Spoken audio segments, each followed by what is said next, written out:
Hello everyone, this is Manisha Chauhan and welcome back to Education Unfold Biology।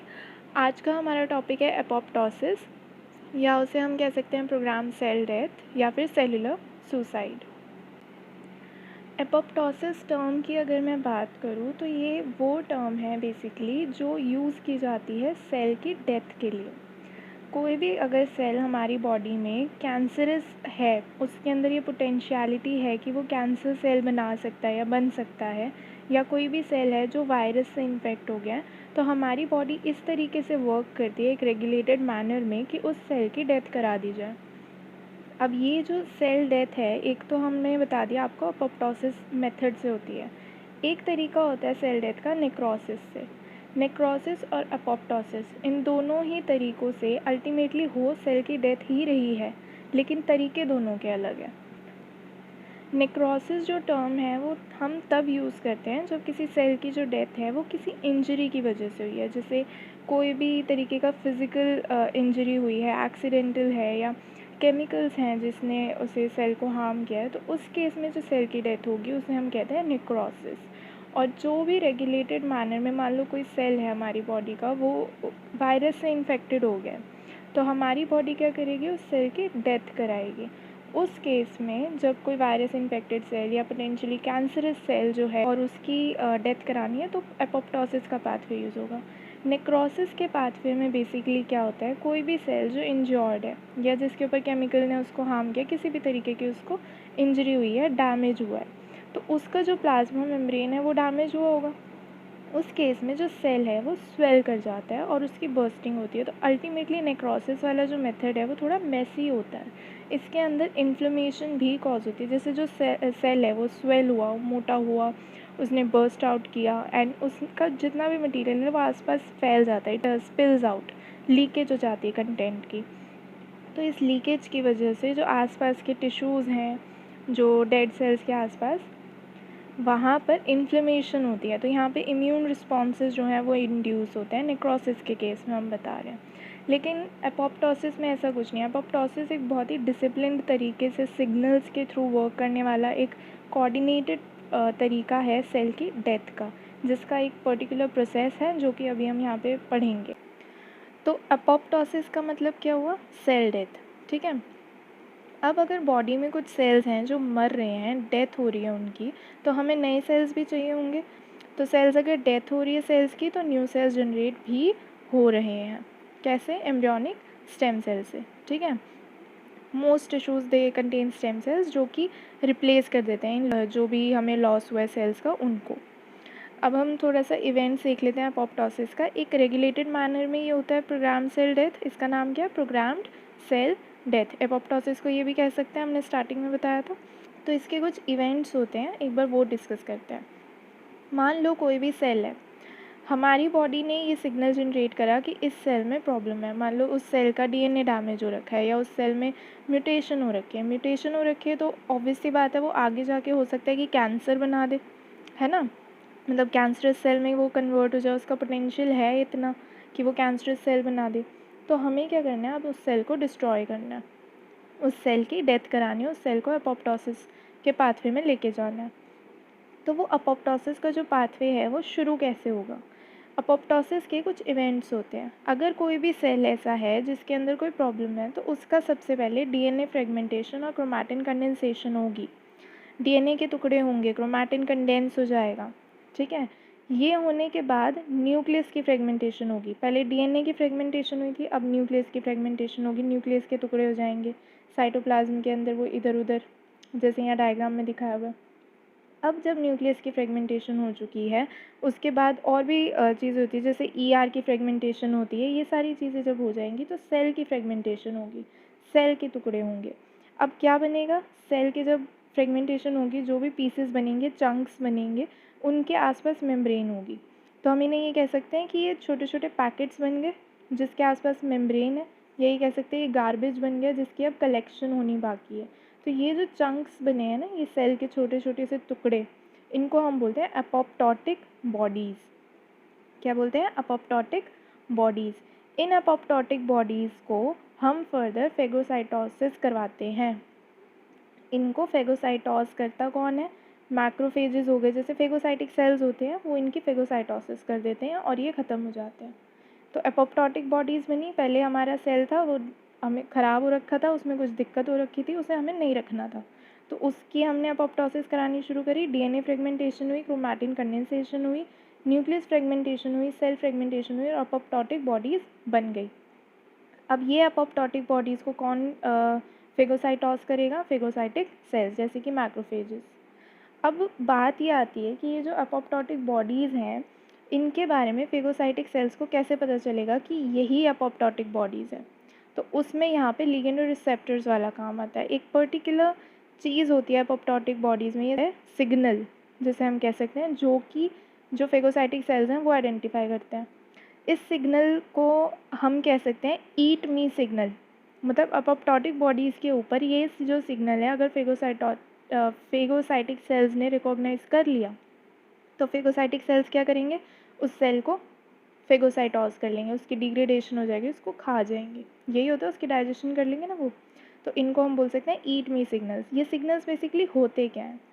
जो भी plasma membrane होती है ना हमारे सेल की, उनकी इनर लीफलेट पे फॉस्फेटाइडाइल सीरीन रेसिड्यूज़ प्रेजेंट होते हैं। ये फॉस्फेटाइडाइल सीरीन रेसिड्यूज़ कहाँ बताया मैंने? इनर लीफलेट पे। तो एक नॉर्मल सेल में तो ये सरफेस पे नहीं एक्सपोज्ड है ना, लेकिन जब सेल की डेथ हो रही होती है, एपोप्टोटिक बॉडीज़ बन जाती हैं, तो उन एपोप्टोटिक बॉडीज़ के सरफेस पे ये जो फॉस्फेटाइडाइल सीरीन है, ये एक्सपोज हो जाता है। और यही फॉस्फेटाइडाइल सीरीन ये ईट मी सिग्नल्स की तरह एक्ट करता है, जिसको रिकॉग्नाइज करते हैं फेगोसाइटिक सेल्स के सरफेस पे प्रेजेंट जो रिसेप्टर्स हैं वो। मतलब जो फेगोसाइटिक सेल्स हैं, उनके सरफेस पे कुछ रिसेप्टर्स प्रेजेंट हैं जो इस फॉस्फेटाइडाइल सीरीन को रिकॉग्नाइज करते हैं। कोई भी सेल जिसके सरफेस पे ये फॉस्फेटाइडाइल सीरीन फेगोसाइटिक सेल्स को मिल गया थ्रू रिसेप्टर, उन्होंने रिकॉग्नाइज कर लिया, वो फेगोसाइटिक सेल्स लाइक माइक्रोफेज उस पर्टिकुलर सेल को डाइजेस्ट कर लेंगे, उसको फेगोसाइटोस कर लेंगे। ठीक है, तो ये हो गया हमारा फॉस्फेटाइडाइल सीरीन। जो अपोप्टोसिस है ना, ये बहुत ही रेगुलेटेड मैनर में काम करता है। इसके रेगुलेशन के लिए कई सारे एंजाइम्स, कई सारी प्रोटीन्स जो हैं वो वर्क कर रहे होते हैं। तो ये जो प्रोटीन्स है, ऑब्वियस सी बात है, कुछ जीन्स हैं जिनसे ये बन रहे होंगे। तो वो कौन से ऐसे जीन्स हैं जो अपोप्टोसिस में रेगुलेशन में या एग्जीक्यूशन में उसकी हेल्प कर रहे हैं, अपोप्टोसिस की एग्जीक्यूशन या रेगुलेशन में हेल्प कर रहे हैं? तो ये हमें कैसे पता चला था? ये सी एलिगेंस की डेवलपमेंट की जब स्टडी की जा रही थी, तब हमें अपोप्टोसिस के जीन्स के बारे में पता चला था।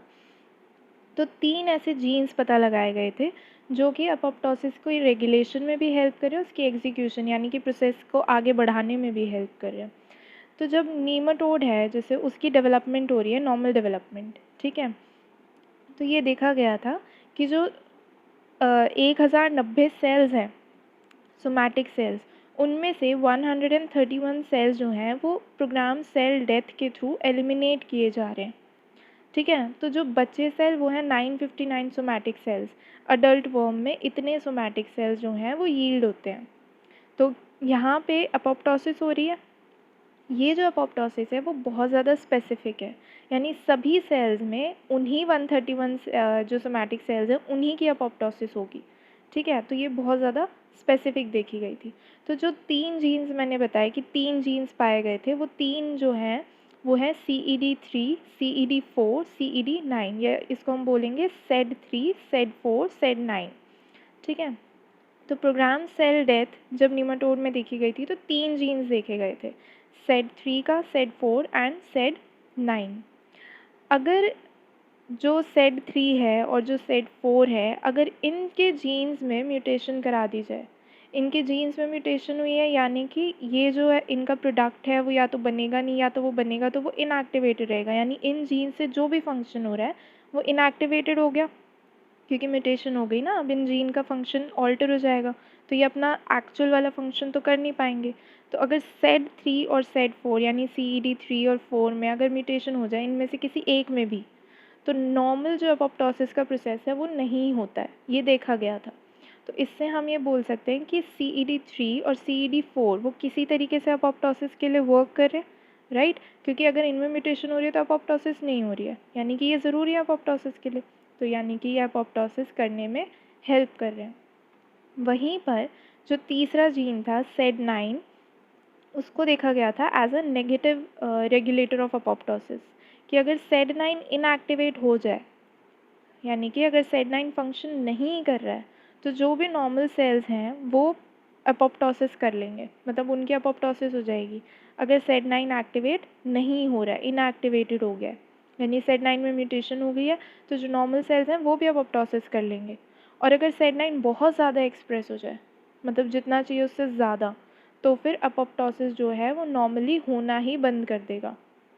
तो इसका क्या मतलब हुआ कि अगर SED9 प्रेजेंट है तो अपोप्टोसिस नहीं होगी, यानी कि SED9 का फंक्शन क्या है, अपोप्टोसिस को सप्रेस करना। तो इसको इसीलिए कहा गया negative regulator of apoptosis.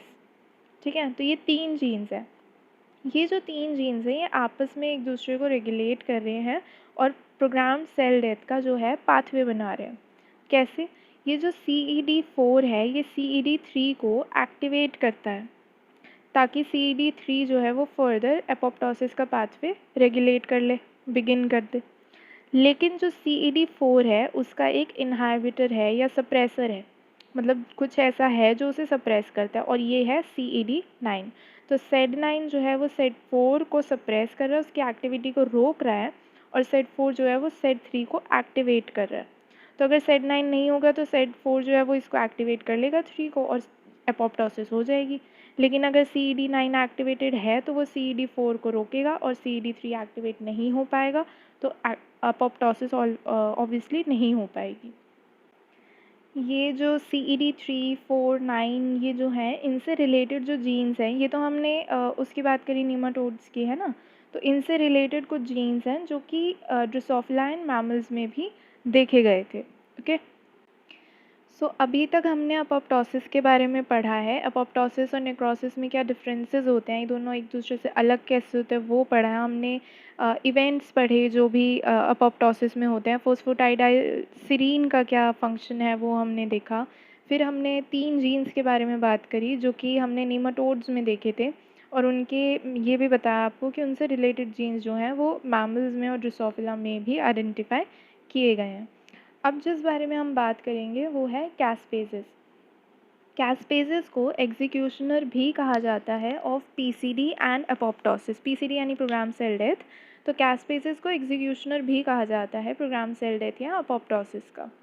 कैस्पेजेस basically एक फैमिली है of more than a dozen प्रोटीएसेस।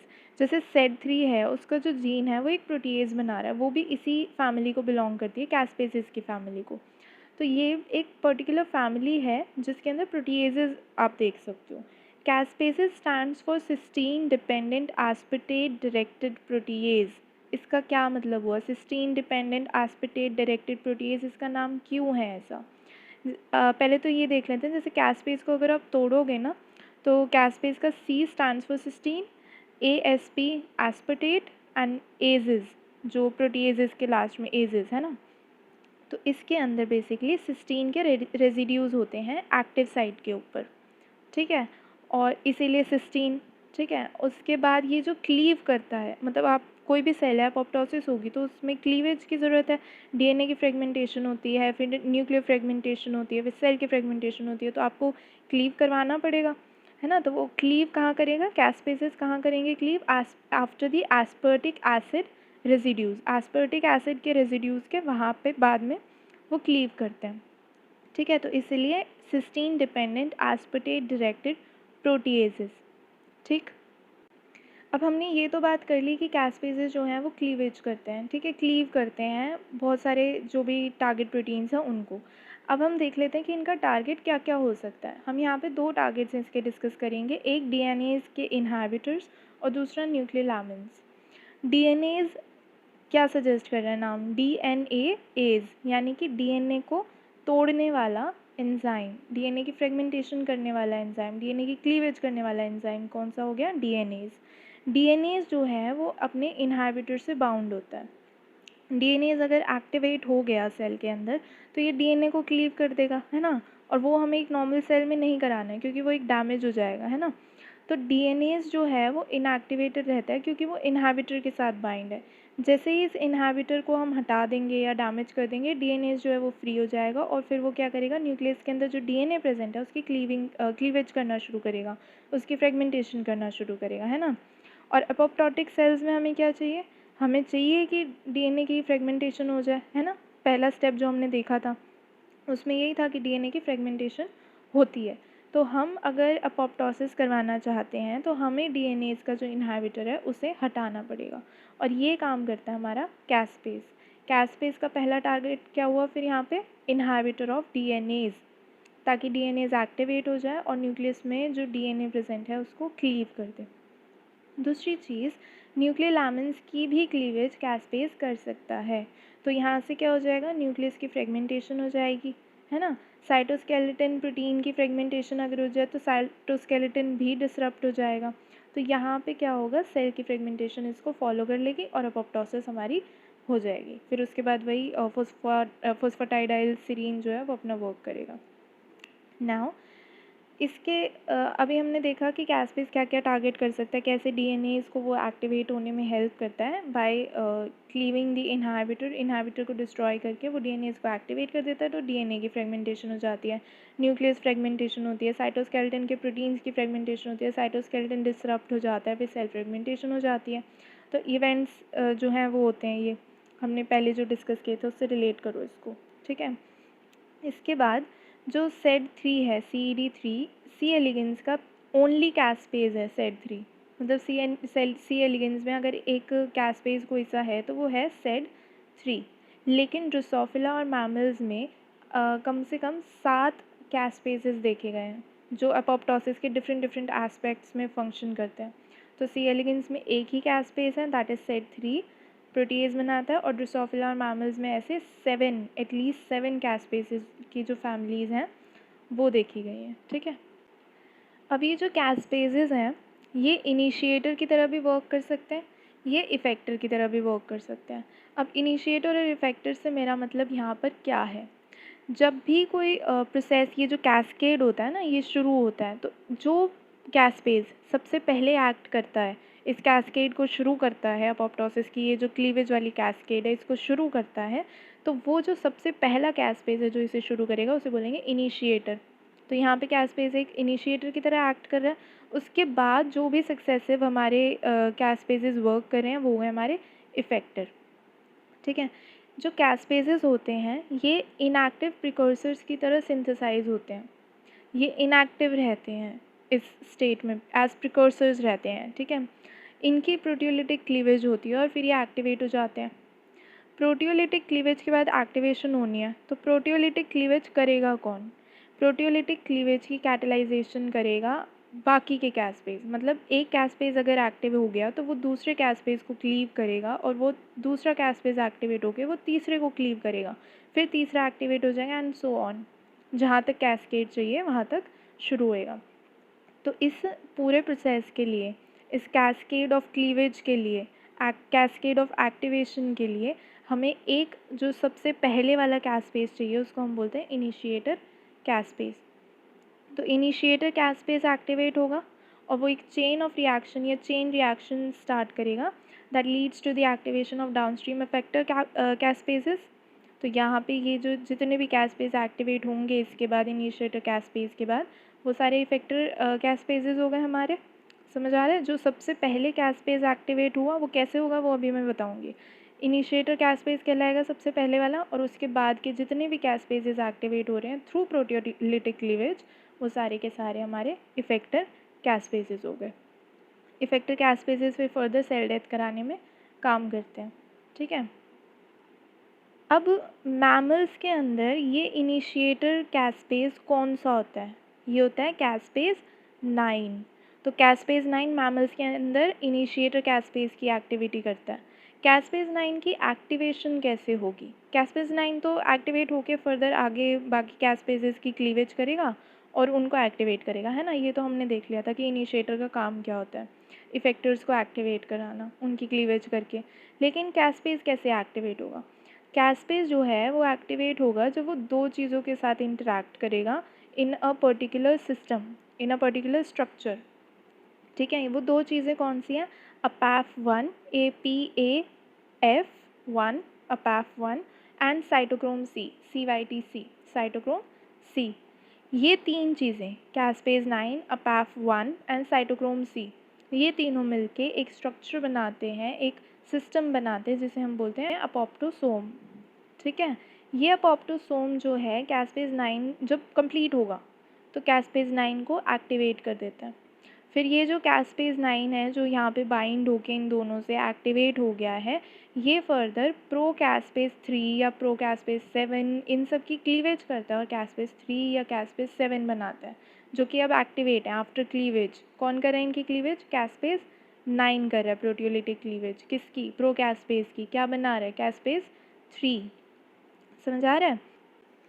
तो यहाँ पे कैस्पेज 9 एक्टिवेट हो रहा है अपाफ1 और साइटोक्रोम C के साथ इंटरेक्ट करके, और एक्टिवेट होके फिर बाकी के जो इफेक्टिव कैस्पेजेस हैं जैसे 3 उनको एक्टिवेट कर रहा है। अब ये आगे जाके सेल डेथ के मैकेनिज्म में पार्टिसिपेट कर लेंगे, है ना।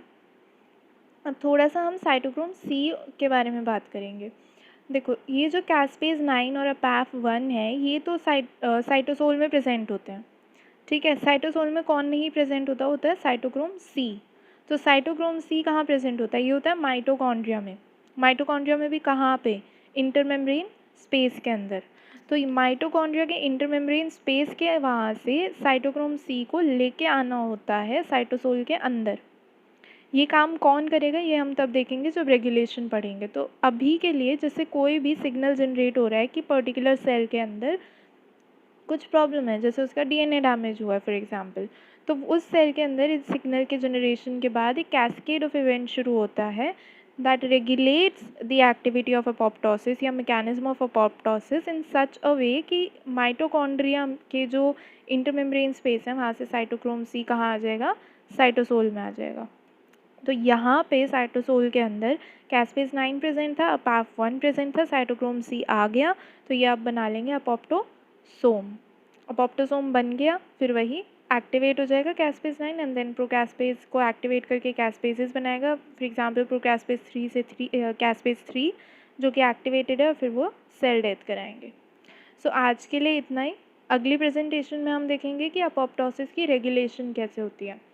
अपोप्टोसिस की रेगुलेशन को हम डिटेल में पढ़ेंगे।